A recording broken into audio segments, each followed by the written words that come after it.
आज प्रेस के सभी बंधुओं और हमारे जिसको हम बहुजन समाज कहते हैं, जिसमें पाल, गडरिया, निषाद, कोयरी, आज लगभग कोई जाति ऐसी नहीं है जो बहुजन समाज में आती है। सभी के अलग अलग क्षेत्र में उत्तर भारत के अंदर एक राजनीतिक दल बने हुए थे, लेकिन ये सभी राजनीतिक दल अपने अपने प्लेटफार्म से एक ही बात कह रहे थे कि हमें हमारा हिस्सा मिलना चाहिए। जिस आवाज़ को बुलंद किया भाई राहुल जी ने, और राहुल जी ने जातिगत जनगणना और जो आर्थिक सर्वे करके और सभी जगह जहाँ जहाँ भी किसी का हक बैठता था उसे दिलवाने की आज एक आवाज़ बुलंद की है। हमें लगा कि अगर हम आज एक कोई भाई हमारा कांग्रेस की जो कभी बात हुआ करती थी और उससे चिटक करके जो लोग दूर हो गए थे, अंबेडकरवादी, फूलेवादी, आज वो पुनः लौट करके पूरा बहुजन समाज अपने अपने सभी राजनीतिक दलों का एक भारतीय महागठबंधन, पिछड़ों का एक भारतीय महागठबंधन जिसको हमने प्रेजेंट करने के लिए, जिसके सामने हमारे बहुत ही ज़्यादा सराहनीय मैं कहूँगा हमारे बावरिया जी, दीपक जी ने बहुत प्रयास किया और आज हमें इस मकाम पे ला करके आपको बात कहने का मौका मिला कि हम सशर्त समर्थन इंडिया अलायंस को कर रहे हैं और हमारी कोई अपनी कंडीशन लेकर के हम आज आपके बीच में नहीं आए। जो जहां उचित होगा वो उसको हमारा ये गठबंधन जो इंडिया अलायंस है और हमारे लोग जो मिल करके इस देश के अंदर जो ये अंधविश्वास और पाखंड का जो सिस्टम चल रहा है इसे हटा करके वही धर्मनिरपेक्ष राज्य की स्थापना करके सभी को बराबरी का हक देने के लिए कटिबद्ध हैं। यही बात हमारे इंडिया गठबंधन के नेताओं ने कही है और यही काम हम कर रहे थे। तो क्यों अलग अलग प्लेटफार्मों पे खड़े होकर के हम ये काम करें, इसलिए सभी ने आज इकट्ठे होकर के यूनानिमसली इंडिया गठबंधन को सपोर्ट किया है और जिसके कन्वीनर के तौर पर मैं आप सभी को आश्वस्त करना चाहता हूं कि ये सब अनकंडीशनल है, इसमें हमारी कोई कंडीशन लेकर के हमने काम नहीं किया।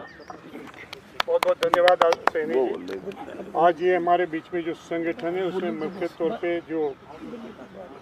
तौर पे जो है लोकतंत्र सुरक्षा पार्टी, बहुजन मुक्ति पार्टी, भीमराव अंबेडकर जी की जो पार्टी है, शिवशिक इंकलाब पार्टी, स्वतंत्र जनता पार्टी और इसके अलावा 25 से 30 और संगठन भी जो है पॉलिटिकल स्मॉलर पार्टीज हैं, वो ये आज अब साथ में मिलकर कांग्रेस पार्टी को उसका सपोर्ट डिक्लेयर किया है। वो लोग ऑलमोस्ट अबाउट 30 पार्टी।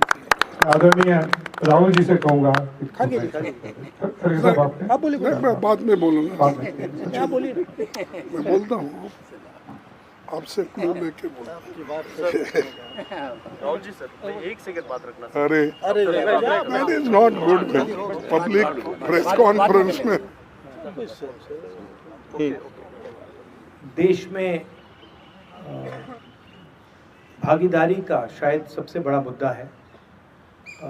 यात्रा में हमने सामाजिक न्याय की बात की और उसका एक अगला क्रांतिकारी कदम जाति जनगणना, आर्थिक सर्वे, संस्थाओं का सर्वे और ये पता लगाना कि जो 90% आबादी है देश में, उनकी हिंदुस्तान के सिस्टम्स में, संस्थाओं में, कॉरपोरेट्स में सचमुच में कितनी भागीदारी है, वो शायद एक क्रांतिकारी कदम होगा।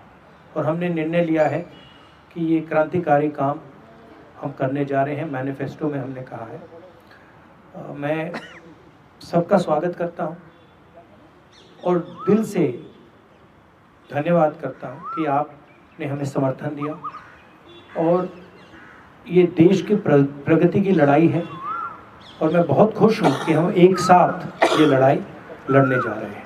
धन्यवाद। बहुत बढ़िया। सम्माननीय राहुल गांधी जी, राजकुमार सैनी जी, तमाम उनके साथीगण और हमारे पार्टी के जनरल सेक्रेटरी बावरिया जी, मैं ज़्यादा कुछ कहना नहीं चाहता कि अभी सैनी जी और राहुल गांधी जी ने बताया है और इन्होंने स्वयं प्रेरित होकर राहुल गांधी जी के प्रोग्राम को देखकर जो कन्याकुमारी से कश्मीर तक उनका दौरा हुआ, फिर उसके बाद मणिपुर से लेकर महाराष्ट्र तक, ये सभी कार्यक्रम को देखने के बाद और उनके विचार सुनने के बाद उन्होंने ये तय किया कि एक व्यक्ति अगर हिंदुस्तान में है वो श्री राहुल गांधी है, जिसने हमारी समस्याओं को उठाने का बीड़ा लिया है और उन समस्याओं को समाधान निकालने के लिए वो पूरी कोशिश करने वाले व्यक्ति है। तो इसलिए हम बिना शर्त कोई कंडीशन न डालते हुए उन्होंने एक होकर आज हमको पार्टी को सपोर्ट देने का भरोसा दिया है। इसलिए मैं उनको धन्यवाद देता हूं और वो आगे बढ़कर ये देश के लिए, सिर्फ कांग्रेस के लिए नहीं, डेमोक्रेसी बचाने के लिए, लोकतंत्र को बचाने के लिए और सारे जनता के जो इस देश में 135 करोड़ लोग उनके हकूक़ की हिफाजत के लिए वो एक होकर आए हैं। और फिर से एक बार मैं दिल से उनका स्वागत भी करता हूं और धन्यवाद भी देता हूं। Thank you. राहुल गांधी